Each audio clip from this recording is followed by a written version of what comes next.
இந்த மனத்தியாலத்தின் சக்தியின் பேஸ்புக் தோடாவாக நாங்கள் எடுத்துக் கொள்ள போவது கிளிநொச்சியில இருக்கக்கூடிய ரவி சிங்கர் அப்படின்னு தான் பேஸ்புக்ல போட்டிருக்காரு.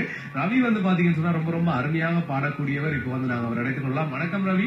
வணக்கம் அண்ணா, சொல்லுங்க. எப்படி இருக்கீங்க? நல்ல சுகமா இருக்கிறேன். சக்தியின் பேஸ்புக் தோடாவுக்காக நாங்கள் பேஸ்புக்ல நாங்க பார்க்கும்போது உங்களுடைய ப்ரொஃபைல்ல நிறைய பாடல்கள் எல்லாம் பாடி பாடி போட்டிருப்பீங்க. அதுல வந்து அண்மையில வந்து பூமகளே அப்படின்ற ஒரு பாடலை வந்து நீங்க ஷேர் பண்ணிருந்தீங்க. நீங்க பாடி வந்து அதுல போட்டிருந்தீங்க. ரொம்ப ரொம்ப அருமையா இருந்தது கேட்கும்போது.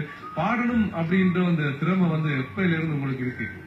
அண்ணா, நான் யுத்த தலைவனுடைய ஒரு மகள் ஒன்று இழந்தேன். அந்த பூமகளை பாடல் உருவாகினக்கான முதல் காரணம் வந்து அந்த மகளை இழந்தபடியால் நான் முதல் ஏற்கனவே பாடக்கூடிய திறமை இருந்தது. கூட எனக்கு ஒரு நல்ல ஒரு பாடக்கூடிய ஒரு நல்ல ஒரு ஃப்ரெண்ட் வந்து கிடைச்சார். முதல் ஆரம்பம் நான் பாடக்கூடிய காரணம் வந்து அந்த ஃப்ரெண்டு தான், அருள் டர்சன் சிங்கர். இப்படி வந்து பேசி நான் கிளிநொச்சிக்கு இந்த சொந்த இடத்துக்கு வந்துட்டோம். வந்த பிறகு மியூசிக் வந்து ரூபண்ண செய்த பாட்டது. மியூசிக் வந்து அந்த பாடலை தான் நான் முதல் 10 வருஷம் ஆகுது அந்த பாடல் செய்தேன். பூமகளே பூமகளேன்னு சொல்லி என்னுடைய பிள்ளைக்கு நிறைய பாடல்கள் செய்து கொண்டிருக்கிறேன். அதே மாதிரி இப்ப நிறைய பாடல் கோயில் அல்பங்கள் மற்ற வந்து லவ் சாங் எல்லாம் செய்து கொண்டிருப்பாங்க, குத்து பாட்டுகள்.